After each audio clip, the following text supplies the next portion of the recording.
आज का वीडियो उन लोगों के लिए है जो अपनी ज़िंदगी के ऑलमोस्ट 35 साल जी चुके हैं और आगे का सफ़र तय कर रहे हैं। लेकिन इस सफ़र में उनको महसूस होती है बहुत सारी एंग्ज़ायटी। उनको ऐसा लगता है कि उनकी मेंटल हेल्थ वीक है, वो स्ट्रॉन्ग फ़ील नहीं करते मेंटली, इमोशनली। उन लोगों को कुछ ट्रॉमास हैं और उनको वो हिट ही अब करने शुरू हुए हैं। 35 तक उन्होंने रियलाइज़ नहीं किया कि बहुत सारे ऐसे पैटर्न्स थे जो उनको इम्पैक्ट कर रहे थे, जो उनको अब रियलाइज़ हुआ है और उनकी ज़िंदगी में लग चुका है एक बहुत बड़ा क्वेश्चन मार्क कि अब क्यों? इतना कुछ किया, स्कूल गए, कॉलेज गए, नौकरी करी, शादी की, बच्चे पैदा किए, लेकिन अब आकर ये एंग्ज़ायटी हमको हिट क्यों कर रही है? ट्रॉमास क्यों हरे हो रहे हैं? ऐसा क्यों हो रहा है? आज का वीडियो आपके लिए है। तो स्वागत है आपका गुलाबी लाइफ पे। यहाँ हम कोशिश करते हैं अपने ज़ख्मों को खुद हील करने की, अपने ट्रॉमास, एंग्ज़ायटी से खुद डील करने की, ताकि हम अपना बेटर वर्ज़न बन सकें।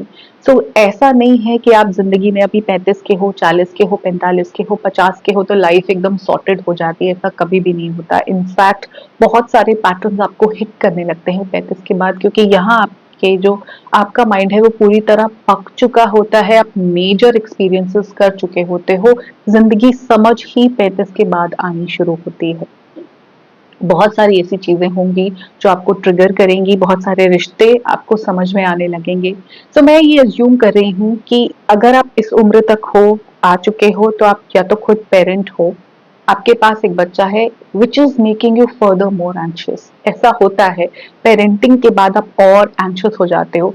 पेरेंटिंग उतनी सिंपल नहीं है जितना कि हमको बता दिया जाता है कि तुम पैदा कर लो, हम पाल लेंगे। Parenting makes you very anxious. Parenting से पेरेंट्स के आपस के रिश्ते में भी बहुत खटपट रहती है। बच्चों के साथ बहुत सारा कुछ हमको ऐसा डील करना पड़ता है, जो हमारे अपने चाइल्डहुड पैटर्न्स को कहीं न कहीं हरा कर देता है। तो हम समझेंगे आज कि जब हम बच्चे थे ना, तो उस वक़्त की बहुत सारी चीज़ें आप रियलाइज़ करोगे, आपको याद आएँगी। तो पहले एक चीज़ समझते हैं कि जो पेरेंट्स होते हैं ना, वो प्लांट करते हैं कुछ ऐसे बीज अपने बच्चों की ज़िंदगी में, जो उनकी मेंटल और इमोशनल हेल्थ को डिफाइन करते हैं, है ना? जैसे आप एक पेड़ को समझ सकते हो, तो पेरेंट्स उस पेड़ की तरह ही है, वो या तो बीज बोएँगे लव के, रिस्पेक्ट के, कॉन्फिडेंस के, इंडिपेंडेंस के, बच्चे के फुल पोटेंशियल को एक्सप्लोर करने के, या फिर वो ऐसे बीज बोएंगे जिसमें आ सकता है फियर, जिसमें हो सकता है बहुत सारा गिल्ट, जिसमें शेम हो सकती है, जिसमें लो सेल्फ वर्थ हो सकती है, जिसमें बहुत सारी ऑब्लिगेशन हो सकती है। तो जिन बच्चों में वो सीड्स प्लांट किए गए हैं ना, गिल्ट वाले, शेम वाले, नो कॉन्फिडेंस वाले, वो बच्चे अपने आप को महसूस करेंगे कि उनके करियर गोल्स वो अचीव नहीं कर पा रहे, जैसे रिश्ते उन्होंने सोचे थे वैसे नहीं है, दोस्तियां जैसी सोची थी वैसे नहीं है, और आज जैसा पेरेंट उन्होंने खुद को चाहा था वो नहीं है। क्योंकि ऐसा हर इंसान जो अपने पेरेंटिंग से खुश नहीं था, मतलब कुछ चीजें तो देखो ऑफ कोर्स पेरेंटिंग में होंगी ना, उन पे हाथ उठा दिया जाता था, पढ़ाई को लेके स्ट्रिक्टनेस बहुत थी, उनको उनकी चॉइसेस एक्सप्लोर नहीं करने दी। वो हमेशा सोचते हैं मैं अपने बच्चे के साथ ये नहीं करूंगा, अगर मुझे मारा गया है, पीटा गया है, पढ़ाई के लिए फोर्स किया गया है, मैं नहीं। लेकिन आप रियलाइज करोगे आप वही पैटर्न रिपीट कर रहे होते हो, उससे एंग्जाइटी बहुत बढ़ जाती है, सेल्फ कॉन्फिडेंस हो जाता है लो, और सेल्फ वर्थ तो ऑलरेडी लो लेके ही चले। तो आपकी पेरेंटिंग में अगर वो सीड्स थे तो आज आप कॉन्फिडेंट हो, आज आपके रिश्ते ठीक है, आज आप जिंदगी में बेहतर कर पा रहे हो, जो करियर आपने सोचा था वैसा कर पा रहे हो, उसके आसपास कुछ कर पा रहे हो। लेकिन अगर आपकी पेरेंटिंग में बहुत सारा फियर था, बहुत डोमिनेंस था, बहुत ज्यादा आपको हर चीज ओबीडियंटली करनी थी, आपकी खुद की विशेष नहीं थी, तो आज आप बहुत स्ट्रगल कर रहे हो रिश्तों में, जिंदगी में प्यार महसूस नहीं किया है, करियर स्टार्ट नहीं कर पाए हो, ढंग से कुछ भी नहीं कर पा रहे हो लाइफ में, तो डेफिनेटली आपकी पेरेंटिंग में वो वाले सीड्स थे जो नहीं होने चाहिए थे। पर ये तो थी बचपन की बातें, हम तो बात कर रहे हैं 35 की उम्र से ऊपर वाले लोगों की। तो अगर आपके पेरेंट्स अभी भी आपको डोमिनेट करते हैं, अभी भी आपको कंट्रोल करते हैं, अभी भी आपके लाइफ के डिसीजंस को वो अपने हाथों में लेना चाहते हैं, अभी भी आपको गिल्ट से भरा जाता है, अभी भी आपके अंदर शेम है, अभी भी आपके एक्शंस को कॉल आउट किया जाता है, अभी भी आप इंडिपेंडेंट नहीं हो अपनी जिंदगी को जीने में, अभी आप अपने बच्चों को किस तरह पाल रहे हो, कैसे कर रहे हो, वो भी वो देखना चाहते हैं, कंट्रोल करना चाहते हैं। वो अभी भी अब्यूज़िव हैं, अभी वो बहुत ज़्यादा कंप्लेन करते हैं कि आप उनके साथ वक़्त नहीं बिताते, कितने खराब बच्चे हो, आप बेकार हो। व्हाट्सएप पे मैसेजेस भेजे जाते हैं कि बच्चे ही बुरे हैं, खराब हैं। तो डेफ़िनेटली आपकी हालत खराब है, क्योंकि इस एज में आके डोमिनेंस नहीं चाहिए। इस एज में आके इंसान को चाहिए फ्रीडम, कि वो अपने करियर को, अपने रिलेशनशिप्स को, अपने बच्चों को मैनेज कर सके, अपनी लाइफ की सिचुएशन को मैनेज कर सके। लेकिन आप तो उलझे हो ना पेरेंट्स में। अब जब भी आपको ऐसा फील होता है, कुछ लोग इस अपनी एंग्जाइटी को, अपने जो उनके अंदर लो कॉन्फिडेंस है, जो भी उनको इस वक्त फील हो रहा है, वीक मेंटल हेल्थ को कनेक्ट करते हैं अपने पेरेंट्स के किए हुए एक्शन से। कुछ लोग नहीं करते। जो लोग नहीं करते, उनका मानना ये है कि पेरेंट्स तो भगवान है, वो तो कभी गलत नहीं होते, उनकी हर चीज सही होती है, पेरेंट्स एकदम सही है, पेरेंट्स एकदम बढ़िया है, पेरेंट्स गलत नहीं होते, भगवान का दर्जा हम दे देते हैं। और जो लोग ब्लेम करते हैं, वो ये समझ पाते हैं कि पेरेंटिंग अपने आप में कोई आसान चीज है नहीं, जितना बोला जाता है। हमको ऐसा लगता है कि पेरेंट है तो सब कुछ आता है, सब कुछ पता है, सब सही होगा, जबकि पेरेंटिंग की कोई रूल बुक्स नहीं है। प्रेग्नेंट होते हुए कोई किसी को नहीं बताता कि ये चीजें तुमको करनी है। बच्चा आने के बाद कोई डॉक्टर इंडेक्स नहीं देता, जैसे 10th के लिए सिलेबस है, 12th के लिए सिलेबस है, कॉम्पिटिटिव एग्जाम है, उसके बाद तुमको एडमिशन मिलेगा। पेरेंट कोई भी बन जाता है। तो आप इस उम्र के पड़ाव में ये तो समझ सकते हो कि पेरेंटिंग बहुत मुश्किल चीज है। आप कितना ही कर लो, कुछ भी कर लो, वो सही नहीं होगी। तो इवन इफ आपके पेरेंट ने बहुत गलत किया, अगर आपको बहुत ऐसा रियलाइज होता है गलत किया, तो आपको ये समझना होगा कि वो अपनी सिचुएशन से इतने उलझे हुए थे कि वो नहीं रियलाइज कर पाए कि ये क्या हो रहा है बच्चों के साथ। क्योंकि बच्चे इकलौते निहत्थे लोग होते हैं जिन पे अत्याचार किया जा सकता है, जिनको मार पीट के फ्रस्ट्रेशन निकाली जा सकती है। आपकी मदर आपकी सास को नहीं कह सकती थी, हस्बैंड को नहीं कह सकती थी, पिता ऑफिस से जूझता हुआ आता था, बॉस ने कुछ कह दिया, बिजनेस है तो बिजनेस की कुछ क्राइसिस है, बहुत सारी चीजें हैं, बहुत सब कुछ है, रिश्तेदारी दोस्ती निभाते निभाते बच्चों को हम ऐसे समझते हैं कि इनको तो हम कंट्रोल में रखें क्योंकि बाकी दुनिया कंट्रोल में नहीं है।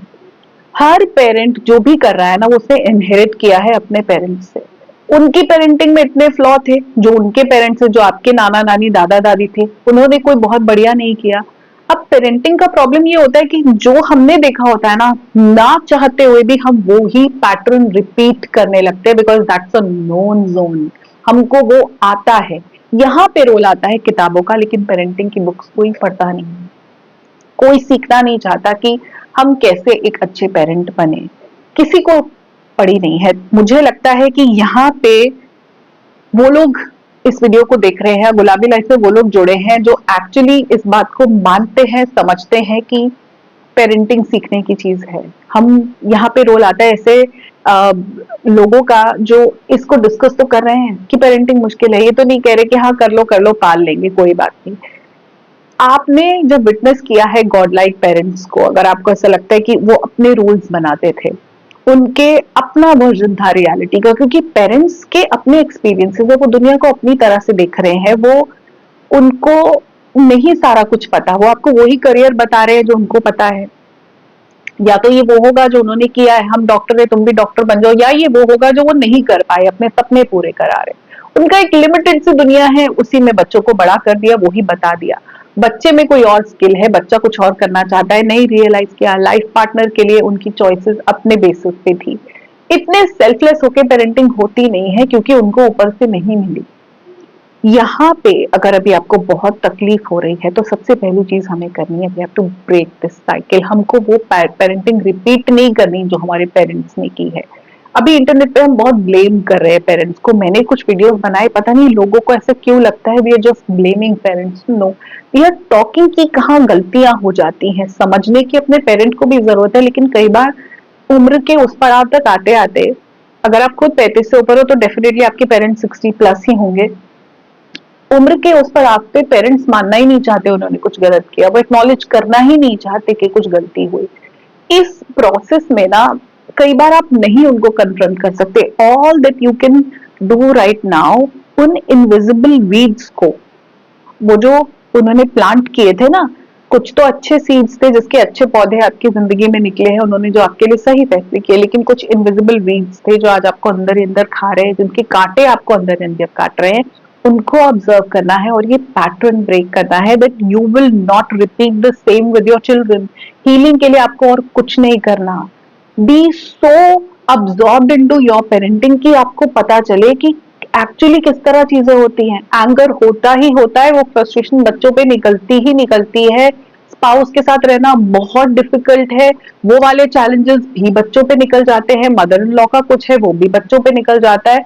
As a parent you feel responsible for everything. जो बच्चे के एग्जाम होते हैं, पेरेंट को लगता है मेरे एग्जाम है, बच्चे को बुखार है तो पेरेंट तब भी एंशियस है। बच्चे ने खाना नहीं खाया, बच्चे को स्कूल जाना है तो माँ को सुबह जल्दी उठना है, पिता को ऑफिस जाना है तो वो भी पहले उठ के बच्चे को आजकल तो सपोर्ट करते हैं तैयार होने में, सब कुछ। So parent is always responsible for the बच्चे ऑल्सो। अब इसमें अगर पेरेंट्स, आपके पेरेंट्स भी अपनी जिम्मेदारी आप पे डालेंगे तो डेफिनेटली एंजाइटी तो होगी, you are going to be anxious. तो हम अभी हमको समझना ये है कि हमको वो पहले तो देखना है कि हमारे में सीड्स डाले कौन से गए थे। उसके लिए हमको पेरेंट्स को लाना होगा अर्थ पे, उनको भगवान समझना बंद करना होगा। वो इंसान ही है, इंसान हम है ना, हम इंसान के बच्चे, हम भगवान के बच्चे कैसे हो गए? आई मीन इस तरह तो हम सब भगवान के बच्चे हैं, लेकिन अगर कोई गाय का बछड़ा है तो उसको गाय ने जन्म दिया है, शेर के बच्चे शेर के, तो हम इंसान के तो इंसान से आए, वो भगवान नहीं है। They are not divine, they don't know everything, उनको नहीं पता। हमारे जैसे आज हम स्ट्रगल कर रहे हैं, कल को वो भी कर रहे थे। अगर आपके पेरेंट्स उस हद तक डोमिनेटिंग और कंट्रोलिंग है तो उनको कन्फ्रंट करना बंद कर दो, कोई फायदा नहीं है। वो अब बहुत टॉक्सिसिटी की हद तक हो चुका है।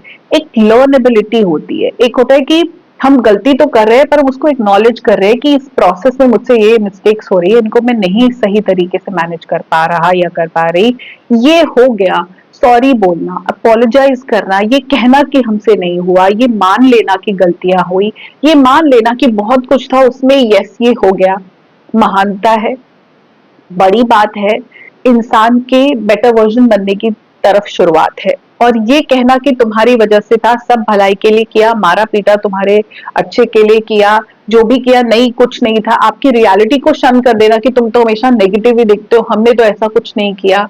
इट मीन्स कि अब वो टॉक्सिसिटी की हद तक जा चुका है, उसमें आप बहुत ज्यादा कुछ नहीं कर सकते। You can simply stop confronting because उसमें से कुछ निकल के आने वाला नहीं, वो आपकी रियलिटी को ही बदल देंगे। वो मानेंगे ही नहीं कि कुछ गलत हुआ था, तुम खराब हो, आपको ब्लेम करेंगे, which will make you more anxious. अभी आप उनसे कन्फ्रंट मत करो, लेकिन अपने पे ये भरोसा करो कि जो आपको फील हो रहा है, जो आपकी रियलिटी, आपको ऐसा लग रहा है कि आपके साथ कुछ गलत हुआ था तो गलत हुआ था। आप बेवकूफ नहीं हो, आप समझदार इंसान हो, आपको चीजें समझ में आती हैं।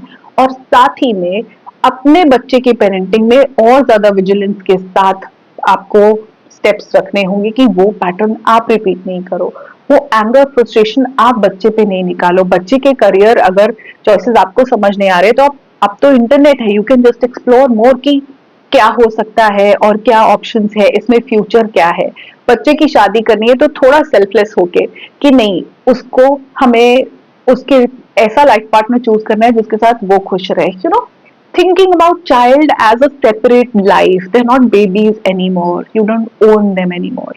उसमें मेहनत लगेगी, उसमें हमको कुछ पेरेंटिंग की बुक्स पढ़नी पड़ेगी, पेरेंटिंग रिलेटेड कंटेंट क्रिएट करना पड़ेगा, तब भी गलतियां होंगी। पेरेंटिंग कभी भी बढ़िया नहीं हो सकती, बहुत गलत है। मैं आजकल देखती हूँ हर वक्त यंग बच्चे, you know, जो young generation है, when they talk about always toxic parents, narcissistic parents, this parents, they don't know, क्योंकि पहले तो बहुत बुरी तरह से पेरेंटिंग होती थी, बच्चों को बेल्टों से मारा जाता था, ऐसे ऐसे भी होता था। तो अभी तो पेरेंट्स बहुत लीनियंट है। Blaming every parent as toxic is not the right thing. हर पेरेंट टॉक्सिक नहीं है, आप भी जो करोगे वो इतना गलत होगा कि बच्चे आपको बताएंगे, कल को बड़े होके आपके बच्चे भी आपको कन्फ्रंट करके कहने वाले कि तुमने ये सब किया। ऐसे में आपको सिर्फ उनका व्यू पॉइंट समझना है और मानना है। इस सब को करके बहुत फूक फूक कर कदम रख के भी गलतियां होंगी, नाजायज चीजें हो जाएंगी। करना सिर्फ इतना है कि अपनी गलती को मानना है, अपोलोजाइज करना है, कई बार अपना पर्सपेक्टिव छोड़ के उनका समझना है। बिकॉज हर इंसान अलग है, अब वो एक अलग लाइफ है, वो आपके पेट में से, वूम में से बाहर आ गया है, तो अब के ऊपर दुनिया के इन्फ्लुएंसेस भी हैं, बहुत कुछ और है जो उसका सही गलत आपके सही गलत से अलग होगा। तो सिर्फ मानना है, आपको एक अलग रियलिटी नहीं दिखानी, मैनिपुलेट नहीं करना अपने बच्चे को कि जो वो कह रहा है वो गलत है, ऐसा तो था ही नहीं। दैट्स द वर्स्ट थिंग जब पेरेंट्स मैनिपुलेशन करते हैं। तो जो लोग अभी अपने चाइल्डहुड ट्रॉमास के बीच में जूझ रहे हैं, मैं आपसे सिर्फ ये कहूंगी कि अगर आप इस वक्त अपनी पेरेंटिंग में जो आप अपने बच्चों के लिए कर रहे हो, अगर इसमें पूरा जान लगा देते हो, आपकी वो वाली हीलिंग भी हो जाएगी, आप वो पैटर्न भी ब्रेक कर दोगे and you will be contributing towards a better, happier and mentally sound generation. आप उसमें कंट्रीब्यूट करने वाले हो। तो ऐसे लोग जो अभी बहुत एंशियस फील कर रहे हैं, आपकी एंजाइटी का एक ही सोल्यूशन है कि start learning more about parenting, that will help you a lot. I hope कि ये वीडियो आपके लिए यूजफुल था। क्या इसके ऊपर और फ्यूचर में डिटेल कंटेंट आप चाहते हो as parents, please let me know. मैं जरूर इस पे और रिसर्च करके आपके साथ शेयर करूंगी। तब तक अपना ध्यान रखिए, खुद के ट्रॉमास पर काम करते रहिए। मिलूंगी बहुत जल्द अगले वीडियो में आप सबसे। नमस्कार।